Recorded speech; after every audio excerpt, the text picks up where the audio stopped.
होता क्या है कि आप जिएंगे उसी समय जो ऑलरेडी डिसाइडेड है, मरेंगे उसी समय जो ऑलरेडी डिसाइडेड है, लेकिन इस बीच का जो टाइम है डिपेंड्स अपॉन यू। देखिए मेडिसिन क्या करती है, मेडिसिन सिर्फ आपके सिम्टम्स को कम करती है, रूट काज नहीं कम करती, क्योंकि उनकी ज़िंदगी कम हुई दवाओं के साइड इफ़ेक्ट से, इनकी ज़िंदगी कम हुई दवाओं के ना लेने से भी। ये प्रूफ चीज़ है कि वॉकिंग अगर आप रोज़ाना 45 मिनट्स करते हैं तो इट कंट्रोल योर बीपी। सिर्फ अगर आप इसको प्रैक्टिस करेंगे 15 minute, I can challenge I am not saying you can reverse your BP, but definitely you can control. कुछ फिर पानी की क्या ज़रूरत है, पानी के बारे में बताइए। पानी का बहुत बड़ा रोल है, हाइड्रेशन होता है पानी से। अगर आप पानी नहीं पिएंगे प्रॉपर तो यू बी डिहाइड्रेटेड, और डिहाइड्रेशन से कुछ भी हो सकता है, इवन ए पर्सन में डाई। मतलब आपका सवाल है कि क्यों एक्सरसाइज ज़रूरी है। सबसे बड़ी चीज़ ये है कि एक्सरसाइजेज से आपकी मसल स्ट्रेंथ आती है, जॉइंट की मोबिलिटी आएगी। नमस्कार, मेरा नाम हैदर अब्बास नकवी है और आप लोग मुझको इस वक्त दा स्वतंत्र पर देख रहे हैं। जी हाँ, आजकल आए दिन आपको खबरें मिल रही हैं कि सोने के भाव बढ़ गए, चांदी आसमान छू रही है और शेयर मार्केट कभी ऊपर जा रही है, कभी नीचे जा रही है, डॉलर ऊपर चला जा रहा है। इन सब को आपके हाथ में नहीं है, इन सब को आप कंट्रोल नहीं कर सकते। एक्सपर्ट अपनी राय बता रहे हैं, लेकिन उसका भी फ़ायदा नहीं हो रहा है और इसका सीधा सीधा असर आपकी सेहत पर पड़ रहा है। तो स्वतंत्र ने सोचा कि आज हम लोग एक सीरीज़ शुरू करते हैं जिसमें 2-3 एपिसोड दिखाएंगे, जिसमें हम आपकी सेहत, कैसे आप सेहतमंद रहें, इस पर हम लोग चर्चा करेंगे। जी हाँ, इसी के से जुड़े हुए हमने आज आपको डॉक्टर रिजवी से मुलाकात कराएंगे और जानेंगे कि आप अपनी सेहत को कैसे सही करें। और सबसे अच्छा, सबसे बढ़िया इन्वेस्टमेंट सेहत है हुजूर। तो हम द स्वतंत्र में चाहेंगे कि हमारे जो दर्शक हैं, जो हमसे जुड़ते हैं, जो हमारे साथ हैं और जो हमें इस मुकाम तक आगे पहुंचा रहे हैं, उनका साथ हमें बहुत चाहिए। इसलिए वो लोग सेहतमंद रहें और इसीलिए हम ढूंढ कर लाए हैं गोरखपुर से डॉक्टर रिजवी को। आइए जानते हैं, उनसे सवाल पूछते हैं जो आपसे ताल्लुक़ रखते हैं, जो आपकी सेहत के ताल्लुक़ रखते हैं, कि आप सेहतमंद कैसे रहें। डॉक्टर साहब, बहुत बहुत शुक्रिया द स्वतंत्र को वक्त देने के लिए। Thank you. कुछ अपने बारे में बताइए डॉक्टर साहब, फिर हम लोग बातों का सिलसिला शुरू करेंगे। Actually I am a basically physiotherapist, और मैंने अपने ग्रेजुएशन और पोस्ट ग्रेजुएशन कटक से किया है, मिडिल कॉलेज से। और उसके बाद काफ़ी अरसे से, you can say from 1990 till now, I am serving as a physiotherapist in BRD medical college Gorakhpur. आप अगर पूछा जाए बड़े सरल शब्दों में, क्योंकि हमारी नई ऑडियंस है, कुछ गांव से, देहात से, कुछ रूरल से, झुग्गी झोपड़ियों से ताल्लुक़ रखती है, उनको आप कैसे समझाएंगे कि फिटनेस क्या है, फिटनेस क्या होती है? देखिए, फिटनेस मीन्स, जब फिटनेस आती है, it is a very vast subject. Fitness generally लोग सोचते हैं कि फिटनेस का मतलब physical fit. No, it is not a, it is just a, you can say fraction. Physical fitness, no doubt, number one, but fitness includes physically, emotionally, socially, familial, spiritually, all. If you are fit for in every aspect, then you will be regarded as a, you can say, a fit person. Doctor साहब, फिर तो ये सवाल बनता है कि ये जो आपने बताया है, पर इसको अचीव कैसे किया जाए फिजिकल फिटनेस को, तो इसके बारे में भी कुछ बताइए हमारे दर्शकों को। देखिए, उसके पहले हम एक चीज़ आपसे कहना चाहेंगे। हम लोग स्टार्ट करें अपनी बात। जैसे आपने सुना होगा, बहुत ही एक श्लोक है कि लाभ हानि जीवन मरण यश अपयश विधि हाथ, सुनहु भरत भावी प्रबल बिलख कहूँ मुनिनाथ। मतलब ये हुआ कि जीवन मरण, लाभ हानि, यश अपयश सब ऊपर वाले के हाथ में है। बट, लेकिन मैं यहाँ एक लेकिन वर्ड की इस्तेमाल करता हूँ। होता क्या है कि आप जिएंगे उसी समय जो ऑलरेडी डिसाइडेड है, मरेंगे उसी समय जो ऑलरेडी डिसाइडेड है, लेकिन इस बीच का जो टाइम है डिपेंड्स अपॉन यू। कैसे? हाउ यू रिएक्ट और how you make your self physically, emotionally balanced and fit. अब इसमें यह है कि फिजिकली, नो डाउट फिजिकली तो पहले आपका आता है, उस पर हम लोग डिस्कस करेंगे। इसके अलावा equally emotional fitness is also very important. Emotional में आपको हर तरीके से जो है प्राइड है, ग्रीड है, हेट्रेड है, फियर है, लाभ हानि, ये आपका काम, क्रोध, लोभ, मोह, अहंकार, ये सारी चीज़ों पर आपको जो है एक कंट्रोल होना चाहिए। Then you will said a fit person. Otherwise सिर्फ फिजिकल फिटनेस इज नॉट। अच्छा, उसके साथ साथ socially also you should be accepted. अगर सोशली एक्सेप्टेड है, फैमिली में ही एक्सेप्टेड नहीं है, तो what is the use of socially being socially accepted? You should be accepted both at the same time, socially as well as family also. Definitely थोड़ा सा spiritual भी आपको हेल्प करेगा to relieve your stress and to keep your self fit. And lastly but not the least is a financial fitness. पैसे से ही चीज़ें आगे बढ़ती है, नहीं तो नहीं बढ़ेंगी। तो सर फिर इसमें डाइट का क्या रोल होता है, इसके बारे में भी आप बताइए कि डाइट फिजिकल फिटनेस में डू और डोंट्स क्या हो सकते हैं। देखिए, उसके पहले एक चीज़ हम ये बताएंगे कि all fitness which I have already narrated you, I already told you कि सारी फिटनेस रिवर्सेबल हैं। एक बार सोशली आप मान लीजिए एक्सेप्टेड नहीं है, you may be socially accepted. Family में आपके अच्छे रिलेशंस नहीं हैं, हो सकते हैं। पैसे आपके पास नहीं है, आ सकते हैं। बट व्हाट आई से, जस्ट रिमेंबर फॉर एवर, एक बार फिजिकल फिटनेस गया, it is may be irreversible. So you should be very very careful for that. मतलब कि हम इसको इस तरह से समझें कि जो चीज़ गई है, अगर पैसा नहीं है वापस आ जाएगा। Yes, definitely. और अगर समाज में इज्जत नहीं है थोड़ी, वो भी Definitely. आप इकोनॉमिक स्टेटस में बढ़ जाएंगे। लेकिन अगर आपकी सेहत गई, अगर आपकी फिजिकल फिटनेस गई, तो वो वापस आना मुश्किल है। यही कह रहे हैं? डेफिनेटली। चलिए, तो फिर ये कैसे सही रहे, तो इस पर बताइए। और उसमें सबसे बड़ी चीज़ है prevention is always better than cure. पहले आप प्रिवेंट करें चीज़ों को, बजाय इसके कि उसको ट्रीट करें, क्योंकि एक बार चीज़ें चली जाती है, उसको वापस लाना मुश्किल होता है। सो फिजिकल फिटनेस को हम अचीव करने के लिए number 1 is diet, number 2 is your physical activities. Definitely diet के साथ फिजिकल एक्टिविटी भी ज़रूरी है। आपको कोई एडिक्शन नहीं होना चाहिए। Proper hydration, stress management you should know, as well as proper sleep. इसमें सबसे इंपॉर्टेंट आपका डाइट और एक्सरसाइज है, जो हम आज डिस्कस करेंगे आपके साथ। तो डॉक्टर साहब शुरू करते हैं, कैसे आप बताएंगे हमारे दर्शकों को? देखिए, डाइट अगर हम सब समझेंगे तो 3 तरीके की डाइट हम उसको लेंगे। एक होती है natural diet which you are getting directly from nature, and second you is cooked diet, जो आप पकाते हैं अपने घर पर, and third is refined diet. Refined diet की तरफ तो देखना नहीं है, उसको तो आप छोड़ ही दीजिए। उसके बारे में हम आपको, और सभी लोग जान रहे हैं, डिस्कस क्या करना है, कर भी सकते हैं थोड़ा बहुत डिस्कशन उसके बारे में। अब आया कुक्ड और अनकुक्ड। अनकुक्ड जो होता है which directly we are getting from nature, and cooked जो हम पकाते हैं। तो इसमें 2 बेसिक डिफरेंस है। जो कुक्ड होता है उसमें न्यूट्रिशन तो मिलेगा, लेकिन हीलिंग प्रॉपर्टी नहीं मिलेगी। जो डायरेक्ट आप नेचर आपको देती है, उसमें आपको हीलिंग प्रॉपर्टी भी मिलेगी और न्यूट्रिशन भी मिलेगा। तो ये फ़र्क है दोनों में।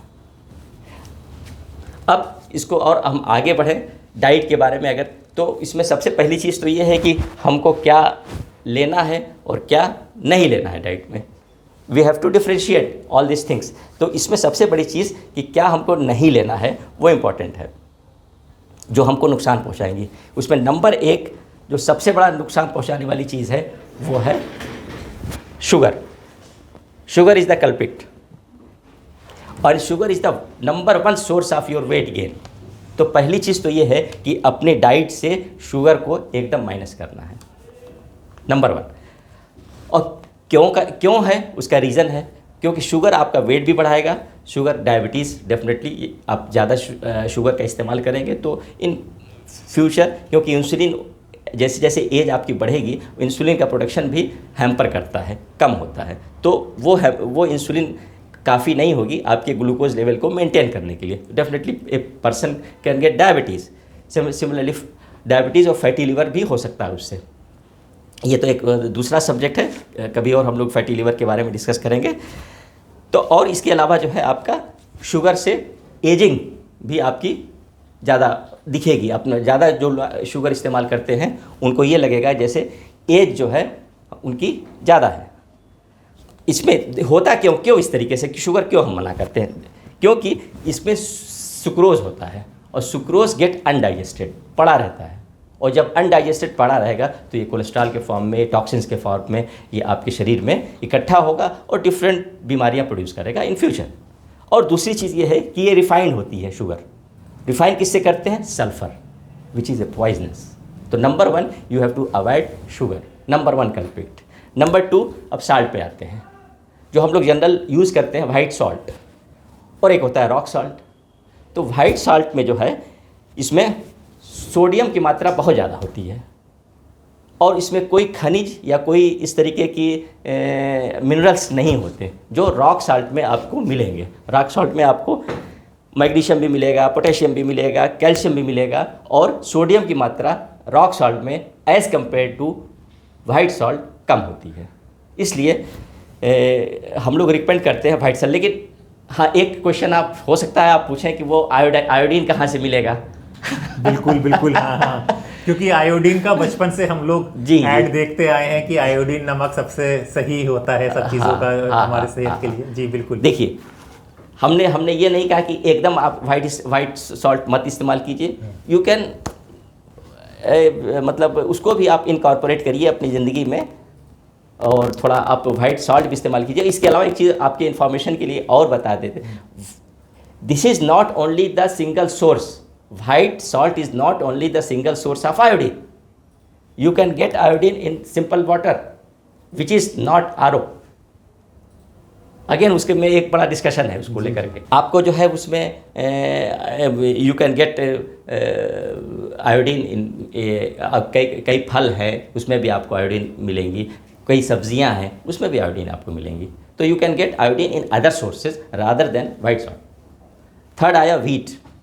Wheat is the third culprit for your hindrance of your health, which is अच्छा wheat क्या है? सबसे बड़ी चीज़ में जो ग्लूटेन होता है, ग्लूटेन जो है वो आपके गुड बैक्टीरिया को डिस्ट्रॉय करता है, और जब गुड बैक्टीरिया को डिस्ट्रॉय करेगा तो आपका डाइजेशन हैम्पर करेगा। और ईच एंड एवरीथिंग आपने आयुर्वेद में भी सुना होगा कि अगर पेट सही है तो सारी चीज़ सही है, पेट नहीं सही है तो चीज़ें नहीं सही है। अच्छा, इसमें फाइबर एकदम नहीं होता है गेहूँ में, तो फाइबर ना होने से वो जो है चिपक जाता है जाकर के इंटेस्टाइन में, तो कॉन्स्टिपेशन पैदा करता है। इसमें एक चीज़ और भी है, इसमें एमाइलोट्रिप्टिन होती है, थोड़ा हम मेडिकल टर्म में बता रहे हैं, विच इंक्रीजेज योर कोलेस्ट्रॉल लेवल। और इसके अलावा इसमें एक चीज़ और होती है जो आपकी भूख बढ़ाती है, दैट इज़ कॉल्ड ग्लाइडिन। इसलिए एक चीज़ हम आपसे कहेंगे कि आप ये देखेंगे कि रोटी आप खाएंगे, कितना भी रोटी खा लीजिए आपको सेटिस्फैक्शन नहीं मिलता। चावल खाने से थोड़ा भी चावल खाएंगे सेटिस्फैक्शन मिल जाएगा, क्योंकि रोटी कहीं ना कहीं आपको भूख को संतुष्ट नहीं करती है बल्कि वो बढ़ाती है। तो आदमी रोटी पर रोटी खाता जाता है, और it one of the important reason for the weight gain also. Then next topic, refined oil. Are you agree? जी जी बिल्कुल बिल्कुल बिल्कुल। सब दर्शक भी समझ रहे हैं, और अगर आप लोगों की कुछ सवाल हो, कुछ वो हो, तो आप कमेंट बॉक्स पे लिखते जाइए, हमें कमेंट देते जाइए। हम चाहेंगे कि डॉक्टर साहब कहीं पर भी रहें तो हम वो सवाल आपको भेजेंगे और डॉक्टर साहब उसका जवाब देंगे ना डॉक्टर साहब? डेफिनेटली। ठीक है, चलिए आगे बढ़ते हैं। रिफाइन ऑयल, रिफाइन ऑयल में कोई न्यूट्रिएंट नहीं होता, पहली चीज़ तो ये आप समझ लें। क्यों हम लोग आज की डेट में कोल्ड प्रेस ऑयल को हम लोग प्रीफर करते हैं? क्योंकि रिफाइन ऑयल जो होता है उसमें उसका जो बेस होता है वो पाम ऑयल होता है। Palm oil is not good for your health. अच्छा, सबसे बड़ी चीज़ ये होती है कि इसको रिफाइन किया जाए, रिफाइन नाम ही इसका है, रिफाइन किया जाता है। रिफाइन कैसे करते हैं? Heating eight 180 degree Fahrenheit. जब आप हीट करेंगे तो जो भी मिनरल्स होंगे वो अपने आप चले जाएंगे, और इसका बेस पाम ऑयल है। उसको जो है भाई कमर्शियल यूज़ के लिए पाम ऑयल को बेस बना करके कि पाम ऑयल सस्ता आता है और ये आपकी हेल्थ भी डिस्ट्रॉय करता है, तो ये नुकसान करता है ये सारी चीज़ें। उसके बाद जो है जो पाम ऑयल की सबसे बेसिक प्रॉपर्टी होती है वो आपका कोलेस्ट्रॉल बढ़ाता है। तो पाम ऑयल जो है वो आपको होना ही नहीं चाहिए। Palm oil is the very very dangerous thing, लेकिन आपका इसमें पाम ऑयल ही बेसिक बेस होता है। और इसके अलावा इसमें प्रिजर्वेटिव भी ऐड होता है। प्रिजर्वेटिव कौन से ऐड होते हैं? इसकी शेल लाइफ को बढ़ाने के लिए। तो इसमें प्रिजर्वेटिव भी है, पाम ऑयल का बेस भी है, इसको जो है वो आपको बॉयल भी किया जाता है और इसको जो है वो ब्लीच भी किया जाता होगा, आपको आश्चर्य होगा प्लास्टर ऑफ पेरिस से। Just you imagine. उसके बाद आप जो है उसको कंज्यूम करते हैं। चूँकि सस्ता है इसलिए मोस्ट ऑफ द जो है population uses is even now. Then अब you second question you can say कि what which type of oil you can ये recommend for that. So for इसके लिए कोल्ड प्रेस सिंपल आप मस्टर्ड ऑयल लीजिए, cold press जो आपका उससे मिलता है, वो घानी का तेल जिसको बोलते हैं, उसमें न कोई प्रिजर्वेटिव होता है, न कोई ब्लीच होता है, न उसको हीट किया जाता है। इट इज़ न्यूट्रिशियस होता है। Just use that. और आप ये भी देखेंगे जितने भी बेकरी प्रोडक्ट हैं, जितने भी टिन के प्रोडक्ट हैं, जितने भी आपके फ्रीज्ड आइटम हैं, जितने भी फ्राइड आइटम हैं, सारे नुकसान करते हैं। Are you agree? और सब नुकसान करते हैं। सब किससे बनते हैं? रिफाइन ऑयल में। कोई मस्टर्ड ऑयल में नहीं बनाता। तो इसलिए हम बाहर के सामान को भी हम लोग कंडम करते हैं कि then these things which you have to avoid।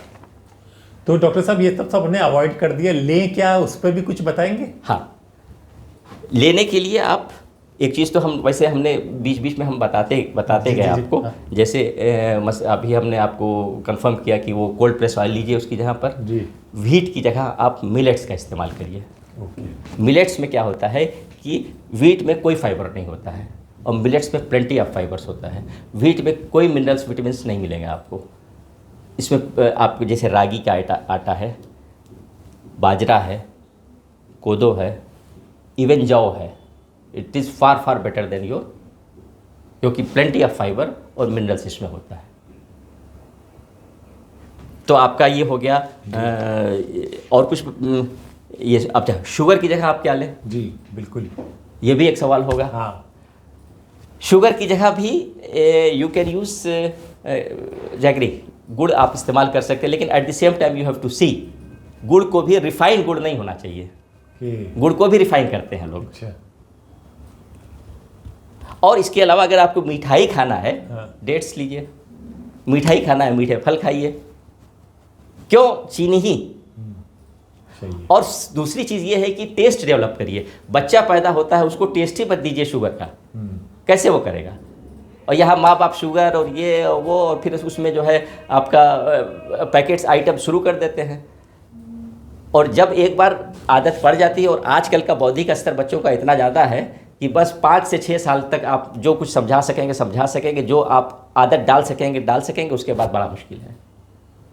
तो इसलिए from the very beginning you should practise to give all this things. Doctor साहब ये आपने खाने की बातें सारी बताई, बड़ी अच्छी बातें रही। हाँ। मुझे लगता है कि हमारे दर्शक इसका अमल भी करेंगे। हाँ। लेकिन खाने के साथ पीना भी बहुत बहुत चीज़ें हैं, तो important, definitely। पानी का क्या रोल है, इसको भी थोड़ा सा समझाइए कि कितना कैसे, क्योंकि कई यूट्यूब वीडियोस बनते हैं, कई जगह बातें होती हैं। हाँ। कि ऐसे पानी पियो, ये पानी पियो, वो पानी पियो, ठंडा पियो, गर्म पियो, इतना पियो, 3 बोतल पियो, 4 बोतल पियो। ये तरह तरह की इंफॉर्मेशंस आती रहती हैं, जिससे हमारा जो देखने वाला दर्शक है या आम जो है वो परेशान सा हो जाता है कि करे तो करे क्या। तो पानी के बारे में ज़रूर बताइए कि पानी का क्या रोल है, कैसे इस्तेमाल किया जाए, कितना इस्तेमाल किया जाए, इसकी जानकारी दीजिए। पानी का बहुत बड़ा रोल है। हाइड्रेशन होता है पानी से। अगर आप पानी नहीं पिएंगे प्रॉपर तो यू बी डिहाइड्रेटेड, और डिहाइड्रेशन से कुछ भी हो सकता है। इवन ए पर्सन में डाई बिकॉज ऑफ डिहाइड्रेशन। तो पानी तो बहुत इंपॉर्टेंट है शरीर के लिए। शरीर में आप जानते ही हैं कि 70% आपका शरीर पानी से ही है। तो अब पानी इतना इम्पॉर्टेंट है, तो इसमें 2-4 चीज़ें आती हैं। पानी कब पिएं, कैसे पिएं, कौन सा पिएं, ये सारी चीज़ें आती हैं। बिल्कुल। तो पहला सवाल का जवाब तो ये है कि कब पानी पिएं। तो खाने के हमेशा कोशिश ये कीजिए कि एटलीस्ट या तो आधे घंटे पहले पानी पी लीजिए, या कम से कम आधे घंटे या 45 मिनट्स खाने के बाद पीजिए। उसका रीज़न ये है कि जब आप खाना खाते हैं तो एक हाइड्रोक्लोरिक एसिड जो होता है आपके शरीर का, वो जो अग्नाशय अग्नि जिसको बोलते हैं, वो होती है, that helps for your digestion. और अगर आपने वो अग्नि हुई और आपने उसमें पानी डाल दिया, अग्नि बुझ गई, और जब बुझ गई तो डाइजेशन स्लो हो जाएगा। तो you should keep in mind कि you should have your water intake at least 45 minutes after lunch. This is one question. Second, how? Not gut. No. It should be sip by sip. थोड़ा थोड़ा पीजिए। क्यों पीजिए? क्योंकि देखिए हम logic से आप भी पूछेंगे जी। और आज का दर्शक भी ये लॉजिक चाहता है। बिल्कुल। सिर्फ बता करके हम चले जाएं कि सिप सिप पीजिए, this is not the answer. क्यों? That is most important. इसमें सिप बाय सिप पीने से ये होता है कि ये जो सलाइवा होता है आपके मुंह के अंदर, saliva is have a medicinal property. वो सलाइवा जो है क्योंकि मेडिसिनल प्रॉपर्टी होती है उसकी, उससे क्या होता है कि आप देखे होंगे कि जानवर भी चाट करके अपने बच्चे को जो है या अपने घाव को ठीक कर लेते हैं। तो आप जैसे जैसे सिप बाय सिप पिएंगे तो मोर सलाइवा विल कमिंग। इसीलिए ये भी कहा जाता है कि अर्ली मॉर्निंग ज़रूर पानी पीजिए। क्यों? क्योंकि अर्ली मॉर्निंग में सलाइवा ज़्यादा इकट्ठा होता है आपके मुंह में, वो सलाइवा सब अंदर जाएगा विच हील्स यू। और गर्म पानी पिए। गर्म क्यों है कि ये चूँकि आपके गर्म पानी जो है वो थोड़ा सा आपके आंतों को साफ़ करेगा एक तरीके से। वो भी हम आ रहे हैं कि क्यों गर्म पानी पीना, क्यों ठंडा पानी क्यों नहीं पीना चाहिए, वो भी मैं आता हूँ अभी। चलिए इसी पर आ जाए कि क्यों ठंडा पानी पिएँ, कि ठंडा पानी क्यों नहीं पिएँ। गर्म पानी या नॉर्मल पानी पीना चाहिए, ठंडा पानी नहीं पीना चाहिए। इसका रीज़न ये है कि आपका इंटरनल एब्डोमेन का इन्वायरमेंट कैसा है, थोड़ा सा गर्म होता है, ठंडा तो होता नहीं, फ्रीज तो होता नहीं। जब आप ठंडा पानी पीते हैं तो उस पानी को मेंटेन करने के लिए क्या होगा, ब्लड सप्लाई बढ़ेगी वहाँ पर to maintain the temperature of the abdomen. Blood supply आएगी कहाँ से? आइदर किडनी और ब्रेन और लीवर और हार्ट, कहीं से आएगी। तो जहाँ से आएगी वहाँ पर ब्लड सर्कुलेशन कम हुआ ना, एक बार की कोई बात नहीं, once upon a time you can have. लेकिन अब आपकी आदत ही हो गई है ठंडा पानी पीने की, तो उतनी देर के लिए वहाँ पर आपने ठंडा जो है इस ठंडे इन्वायरमेंट को मेंटेन करने के लिए वहाँ से ब्लड सप्लाई आ गई आपकी स्टमक में। तो उतनी देर तो वहाँ ब्लड सप्लाई हैम्पर हुई, और जब हैम्पर हुई तो definitely that will affect your viscera, kidney, liver, heart. तो इसलिए आपको ठंडा पानी अवॉइड करना चाहिए। कभी कभार की बात नहीं करें, allow, not, it should be not in routine. तो सिप बाय सिप पिए। और पोजीशन कैसे होना चाहिए वो भी, पैसे लोग खड़े होकर के या बैठ कर, खड़े होकर बहुत से लोग कहते हैं खड़े होकर के ना पीजिए, ठीक है नहीं पीजिए, इसलिए क्योंकि बैठ करके इस पोजीशन में जब आप पीते हैं तो मैक्सिमम एब्जॉर्प्शन होता है पानी का, इसलिए ये रिकमेंड किया जाता है कि आप बैठ के पिए। तो ये सारी चीज़ें आपके खाने और पीने के बारे में what I feel.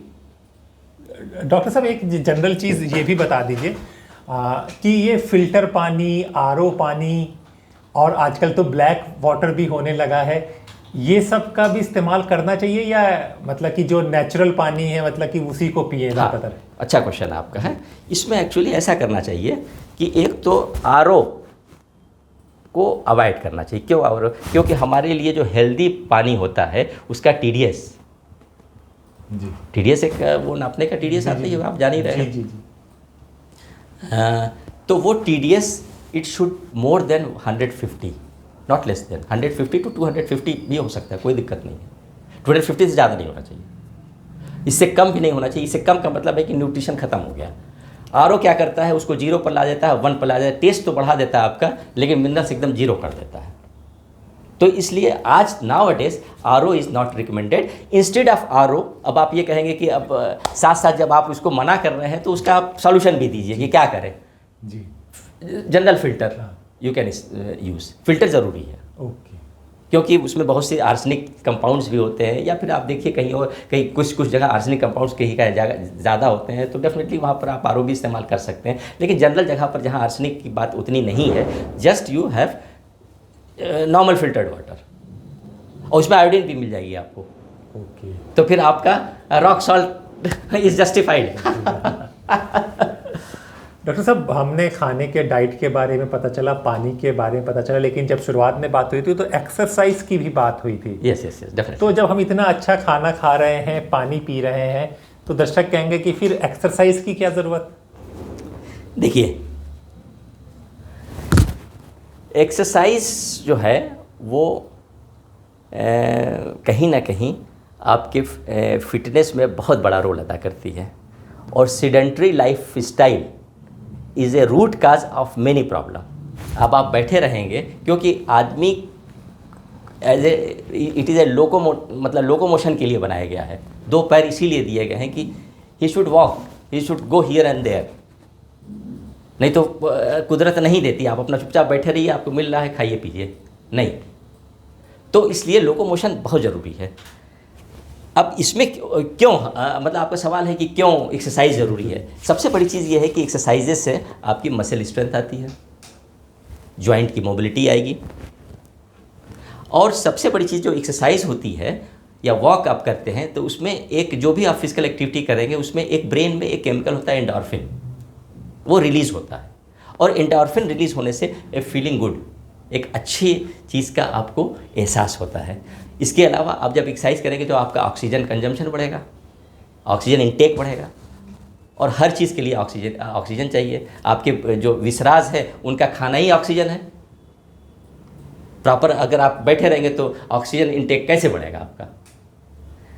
Even testosterone level आपका भी जब आप वॉक करेंगे, एक्सरसाइज करेंगे, उससे आपका टेस्टोस्टेरोन लेवल भी बढ़ता है, ठीक है। और इसके अलावा you can control your lifestyle diseases, BP, sugar, thyroid, acidity, each and everything you can definitely you can correct it. और आपकी जो मेडिसिन, देखिए मेडिसिन क्या करती है, मेडिसिन सिर्फ आपके सिम्टम्स को कम करती है, रूट काज नहीं कम करती। और मेडिसिन आप लेते जाएंगे तो मेडिसिन का साइड इफ़ेक्ट वो अपने यहाँ पर है।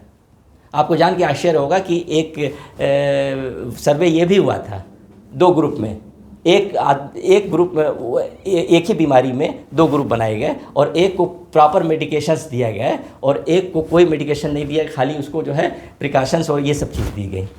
दोनों की life expectancy was the same, क्योंकि उनकी ज़िंदगी कम हुई दवाओं के साइड इफ़ेक्ट से, इनकी ज़िंदगी कम हुई दवाओं के ना लेने से भी। जी। तो बजाय इसके कि दवाई, देखिए दवाई ऑप्शन नो डाउट आपकी जीवन ज़िंदगी बचाएगी, लेकिन दवाई से पहले कोशिश ये करना चाहिए कि नेचुरल वे से अपने को ठीक करें, उसके बाद दवाई तो है ही है, there is no option. Sir, अब इस पर एक सवाल उठता है कि एक्सरसाइज आपने बताई कि ज़रूरी है, लेकिन अभी हाल ही में कई केसेस हुए हैं, कई फिल्म नेता, अभिनेता, सिद्धार्थ शुक्ला सबसे बड़ा उदाहरण है, एक्सरसाइज जिम करते करते ही उनको हार्ट अटैक आ जाता है, डेथ हो जाती है। तो फिर सर, जब एक्सरसाइज इतना लाभकारी है तो एक सवाल उठता है, तो फिर इन लोगों की इस तरह से डेथ कैसे हो जाती है सर? अच्छा क्वेश्चन आपका है। देखिए जिम जो है, जिम में जाने के लिए मैं कतई मना नहीं करता हूँ, जिम जाएं, लेकिन क्या होता है कि जिम जा करके, जिम में जो भी इंस्ट्रक्टर होना चाहिए, as far as my opinion is concern, he should be very qualified. होता ये है कि जिम लोगों ने 50 खोल लिया है, लेकिन जो इंस्ट्रक्टर होते हैं या तो वो क्वालिफाइड नहीं है, या तो जस्ट 2-3 जिम में उन्होंने थोड़ा बहुत सीख लिया और वो करना शुरू कर दिया। इसमें सबसे बड़ी इंपॉर्टेंट ये आपका जो सवाल का जवाब है वो ये है कि इसमें जो हार्ट रेट जो है एज के हिसाब से बढ़ना नहीं चाहिए, क्योंकि जब आप फिजिकल एक्टिविटी करेंगे तो हार्ट रेट बढ़ेगा एज के हिसाब से। हार्ट रेट, और उसका एक फार्मूला है 220 माइनस एज का 70%। जैसे मान लीजिए कि आपकी एज 40 साल है, 220 माइनस 40 हाउ मच, 180। 180 का 70% इज़ 120। तो your heart rate should not, a person of 40 years की हार्ट रेट 120 या प्लस माइनस 10 आप कह सकते हैं, 130 के अंदर होना चाहिए, उससे ऊपर हार्ट रेट नहीं जाना चाहिए। और होता क्या है कि लोगों को देख करके, और वो भी थोड़ा सा इंस्पायर करते रहते हैं, उकसाते रहते हैं ट्रेनर, अरे मैडम कोई बात नहीं, चलिए चलिए चलिए। उस चक्कर पे मैडम इतना चल देती हैं या सर इतना चल देते हैं कि वो लिमिट एक्सीड हो जाती है, ज़्यादा एक्सीड। देखिए 10-20 से एक्सीड होने से नहीं फ़र्क पड़ेगा, लेकिन अगर मान लीजिए कि यू आर, आपके अंदर मॉर्बिडिटी है, already you are suffering from BP और ब्लड शुगर, और इसके बाद आपकी एज भी ज़्यादा है, और उसके बाद जो आपका लिमिट है 120 हार्ट रेट, वो 120 से आप क्रॉस कर गया 140, 160, 170, then you may have problem. This is the main important cause we should take in consideration. Sir ये तो आपने जिम का बता दिया, जी. योगा कितना हेल्पफुल है और योगा में कौन सी चीज़ें करनी चाहिए? The walking is the best exercise. सही है. वॉकिंग के लिए ना आपको कोई इक्विपमेंट की ज़रूरत है, बस आपको चलना है. जी जी जी. तो सर अगर जिम ना करे तो अगर हम लोग जैसे कई लोग को सुबह शाम वक्त मिलता है तो वो वॉक कर लेते हैं, तो वो कितना यूजफुल होता है? बहुत बहुत यूजफुल है. वॉक से आपके जितने आपके लाइफस्टाइल प्रॉब्लम है, you can, I am not saying you can just cure, you can definitely you can control too much extent. अब इसमें जो है वॉकिंग में भी जो है वो थोड़ा सा ब्रिस्क वॉक हो तो अच्छा रहता है. और सबसे बड़ी चीज़ ये है कि लोग जो है ड्यूरेशन ऑफ वॉकिंग भी इम्पॉर्टेंट है. ड्यूरेशन ऑफ वॉकिंग में लोग क्या करते हैं जनरली कि साहब जो है वो आधा घंटा वॉक किए और आप बस हो गए, थक गए. लेकिन जनरली क्या होता है, आधे घंटे जब आप थकते हैं उसके बाद जो आप 10 मिनट वॉक भी अगर आप कर लें तो this is the real walk. वो एक कैलोरी बर्न उसी वक्त होती है जब आप थकते हैं तब. जनरल लोग क्या करते हैं, देखिए एक्सरसाइज सब लोग करते हैं, योगा सब लोग करते हैं, प्राणायाम सब लोग करते हैं, वॉकिंग सब लोग करते हैं, खाना पीना सब लोग करते हैं, लेकिन जो इफेक्ट मिलना चाहिए वो नहीं मिलता. क्योंकि how you do that is most important. Walking is not important, how you walk that is most important. How you do yogas that is most important. How do you pranayama that is most important. So इसमें क्या है, इसमें आप जो brisk walk I always recommend, और brisk walk जो है कम से कम 45 मिनट्स होना चाहिए. इसके अलावा अभी एक दो नया रिसेंटली आया है कि वॉकिंग जो है वो के पैटर्न कैसे कैसे हैं. जैसे एक वॉकिंग का pattern 2-2-2 means 2 minute brisk walk, 2 minute normal walk, फिर 2 मिनट ब्रिस्क वॉक, फिर 2 मिनट नॉर्मल वॉक. इस तरीके से चलिए, इसमें भी कुछ बेनिफिट्स देखे गए हैं. तो इस रिजीम को भी हफ्ते में एक आध दिन फॉलो कर सकते हैं. या 6 minutes slow walk, 48 minutes brisk walk, अगले 6 minutes cool down slow walk. ये भी एक रिजीम है. तो ये डिफरेंट रिजीम ऑफ वॉकिंग भी है उसमें अलग अलग. इसको आप हमने 2 इंपॉर्टेंट रिजीम आपको हमने बता दिया. और वैसे जनरल आप ब्रिस्क वॉक करते हैं, लेकिन इसमें एक ध्यान ये रखना है कि ब्रिस्क वॉक में आफ्टर आपको फ़ायदा उसी वक्त करेगा जब आप थकेंगे, और उसके बाद जो चलेंगे that is crucial and that should be follow. आपने बीच में प्राणायाम का भी जिक्र किया, उसका क्या इंपॉर्टेंस है? Pranayama is very important. Pranayama is nothing, it is breathing exercise. अगर आपको कुछ नहीं मालूम है, जस्ट डीप ब्रीथ करिए, डीप ब्रीथ कीजिए लंबी. देखिए होता क्या है, प्राणायाम का मतलब होता है जनरली डीप ब्रीदिंग. जनरल जो हम लोग ब्रीथ लेते हैं, जनरल हमने ब्रीथ लिया तो उसमें क्या होता है कि ये आपका लंग्स है, और लंग्स के लोब्स होते हैं अपर, मिडिल, लोअर. जनरल आप लेंगे तो क्या आप ये समझते हैं कि आप लोअर लोब्स तक उसकी ऑक्सीजन जाएगी? नहीं जाएगी. तो you are using only just a fraction of lungs to oxygenate your blood. लेकिन यही अगर आप पूरे लंग्स का इस्तेमाल करें जो कुदरत ने दिया है तो ऑक्सीजनेशन डेफिनेटली बेटर होगा. अब इसमें एक आपको जरा सा हम आपको ये बताना चाहेंगे, बहुत ही इंटरेस्टिंग चीज़ है कि जैसे इसको हम अध्यात्म से कैसे जोड़ें. कि साहब ये है कि साहब सांसें इंसान की गिनी हुई हैं, सांसें गिनी हुई हैं. अब मान लीजिए आपने लंबी सांस लिया, जो लंबी सांस आप जब लेंगे आप, अच्छा उसके पहले एक चीज़ और बताना चाहेंगे. आप देखिएगा कि जिस जानवर की सांसें छोटी होती हैं उसकी लॉन्गिट्यूटी कम होती है. जिस जानवर की सांसें, मक्खी वगैरह की सांसें बहुत ज़्यादा जो है वो रिस्पिरेशन रेट ज़्यादा होता है उनका, 100 से ऊपर तक होता है, तो उनका 10 से 12 दिन उसकी लाइफ स्पैन होता है.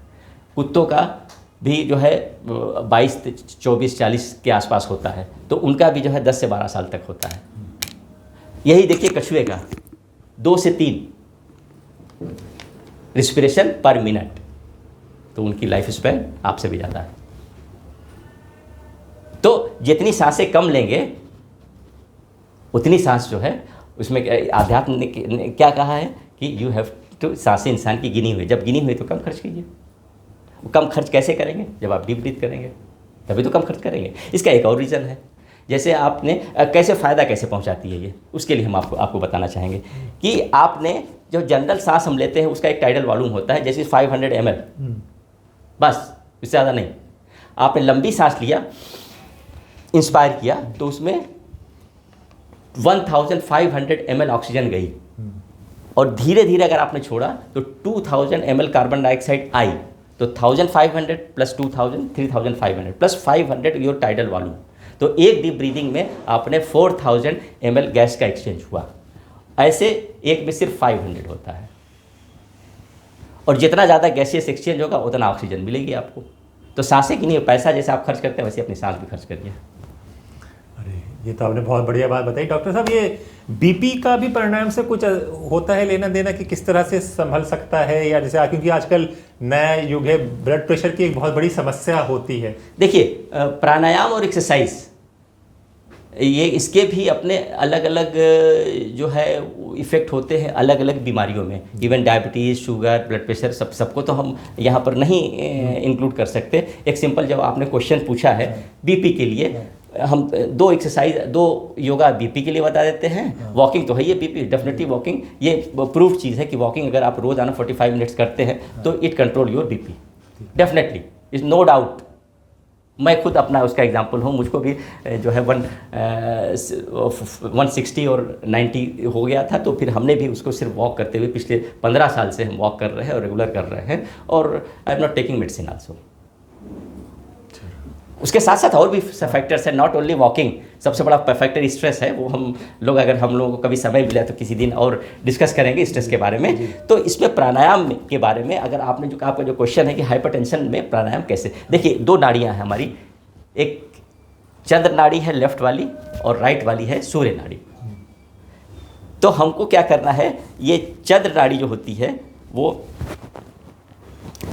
एक्टिवेट करना है, क्योंकि सूर्य नाड़ी थोड़ी गर्म नाड़ी मानी जाती है, चंद्र नाड़ी ठंडी नाड़ी मानी जाती है। तो बीपी अगर हुआ तो गर्म हुआ, अगर गर्म चीज़ को आप ज़्यादा एक्टिवेट करेंगे तो और ज़्यादा ऊपर जाएगा। तो इसमें आपको जो ठंडी नाड़ी है चंद्र नाड़ी, उसको ज़्यादा एक्टिवेट करना है। मतलब ये है, जब एक्टिवेट कैसे होगा, you take breath on the same chandra nadi, means you take breath from the left nostril deep and then just close it and exhale from your surya nadi. तो इसको अगर आप अब इसमें करना, इसकी टेक्निक क्या है, इसकी टेक्निक ये है कि inhale exhale should always more than inhale. Inhale आप ले 4 to 5 सेकेंड, एक्सेल ले आप 7 to 8 सेकेंड, और 2 to 3 सेकेंड आप होल्ड करिए। This is the technique, short में हमने बता दिया। सिर्फ अगर आप इसको प्रैक्टिस करेंगे 15 minute, I can challenge you can, I am not saying you can reverse your BP, but definitely you can control. और दूसरी चीज़ ये है कि एज़ फॉर एज इसके अलावा और भी है, जैसे भ्रामरी है और अनुलोम विलोम है, ये सब भी आप प्रैक्टिस कर सकते हैं। उसका इतना टाइम नहीं उसके बारे में बताने के लिए। ये हमने एक सबसे इफ़ेक्टिव प्राणायाम हमने बताया इसमें। और दूसरा इफ़ेक्टिव दो आपको पॉस्चर या दो आपको वो बता देते हैं योगा पॉस्चर। एक तो होता है ये बालासन। बालासन में मतलब ये पैरों को मोड़ करके आप बैठ जाए, नी सिटिंग जिसको कहा जाता है, हाथ को आगे कर करके आप लेट जाए, मतलब पैर मोड़े हुए जस्ट लेट जाए, और उसमें आप कम से कम 8 से 10 सेकंड तक उसमें रहें। फिर धीरे धीरे आप ऊपर घुटने पर बैठ जाएं, फिर लेटें। लेटने का मतलब घुटने को मोड़े ही हुए एकदम ग्राउंड से सट जाएं आप, हाथ को ग्राउंड पर रखते हुए फिर वापस बैठ जाएं। इस तरीके से 10 से 15 बार। तो this is called Balasan. You can just check in the YouTube also, Balasan you can. And second जो है पश्चिमोत्तासन। पश्चिमोत्तासन में होता है कि लॉन्ग सिटिंग, आप पैर फैला कर मतलब पैर सामने रख करके आप बैठे और हाथ को ऊपर कर करके सामने झुक करके पैर के अंगूठे को छूने की कोशिश करें, और छू करके जस्ट 8 to 10 सेकेंड रुके, फिर वापस अपनी पोजीशन पर आए। ये चीज़ अगर आप करेंगे। और एक लास्ट में हम ये कहेंगे कि calf is your second heart. Okay, maybe you knowing calf is the second heart. तो उससे क्या होता है कि काफ को अगर आप पंप करेंगे तो हार्ट के ऊपर लोड कम जाएगा, बीपी कम होगा। तो सिर्फ आप ये स्टैंडिंग करके खाली काफ मसल को पंप करिए। Just put your weight on your toes, then come back, put your weight on toes and come back like this. You can do 100 times, 200 times, whatever your capacity allows. तो इससे जो है calf muscle activate होगी और heart पर load कम जाएगा, and it will control your BP. बहुत बहुत शुक्रिया डॉक्टर रिजवी, आपने हमें वक्त दिया, और हम चाहेंगे कि आने वाले कुछ और एपिसोड भी आप हमारे साथ करें, जिससे हमें ये जानकारी मिलती रहे कि कैसे द स्वतंत्र के दर्शक और जो स्वतंत्र देख रहे हैं वो लोग सेहतमंद रहें। सब दर्शकों का बहुत बहुत धन्यवाद कि इतना जो है वो टाइम दे करके और इतना पेशेंस के साथ हमको सुना, उसके लिए धन्यवाद। पर आज का टॉपिक बहुत अच्छा था, डाइट क्या लेनी चाहिए, क्या नहीं लेनी चाहिए, किसको अवॉइड करना चाहिए, और सबसे अच्छी बात कि आपने ये बताया कि अगर ये नहीं ले रहे तो इसके ना कहने के पीछे क्या कारण है, जो कारण आप लोगों को कहीं नहीं बताए जाते हैं कि क्योंकि कह दिया जाता है कि आप ऐसा मत करो, पर ऐसा क्यों ना करो। तो जो जिज्ञासा होती है उस जिज्ञासा को डॉक्टर रिजवी ने बहुत अच्छे से समझाया है, खाने को लेकर, तेल को लेकर, पानी को लेकर, कैसा पानी पिएं, कैसा नहीं पिएं, किस तरह से पिएं, ये सब बताया। और सबसे ज़रूरी चीज़ कि एक्सरसाइज सब कहते हैं कि चल लेते हैं हम लोग 10 मिनट 15 मिनट, ये सब लोग बोलते हैं, लेकिन कैसे चलना चाहिए और जब आप थक जाएं। सबसे बड़ी बात जो डॉक्टर रिजवी ने बताई, जो हम लोग इग्नोर कर देते हैं क्योंकि हम सब अपनी सोसाइटी में या गली में चक्कर लगा लेते हैं और लगता है कि यार हमने कर दिया, लेकिन डॉक्टर रिजवी ने जो कहा है कि हम लोग जब थक जाएं उसके बाद जो 10 मिनट चलना है वो सबसे इम्पॉर्टेंट है। और ये डॉक्टर रिजवी इन सब चीज़ के एक्सपर्ट हैं जो आपको बता रहे हैं। और सबसे इम्पॉर्टेंट चीज़ फिर जो आती है कि सांसें, बहुत ही उम्दा बात बताई और कितने अच्छे अंदाज से समझाया है कि सांसें कम खर्च करें, पर सांसें कैसे कम खर्च करें ये भी आपको डॉक्टर रिजवी ने बताया है। तो इसी तरह के एक्सपर्ट आपको सिर्फ और सिर्फ द स्वतंत्र पे मिलेंगे। तो अभी हम लोग कुछ और एपिसोड भी करेंगे द स्वतंत्र में डॉक्टर रिजवी के साथ। आप लोग क्या चाहते हैं, आप लोग कुछ क्या सुनना चाहते हैं, सोना चांदी इन सब के तो एक्सपर्ट हमारे पास आते हैं, और सेहत से जुड़े हुए भी कुछ लोगों को अगर आप जानना चाहते हैं तो हम उनको भी द स्वतंत्र में आपके लिए लाएंगे। तो आज के लिए इतना ही। अपने दोस्त हैदराबाद नकवी को इजाज़त दीजिए, फिर होगी मुलाकात ऐसे ही किसी शख्सियत के साथ। तब तक के लिए नमस्कार।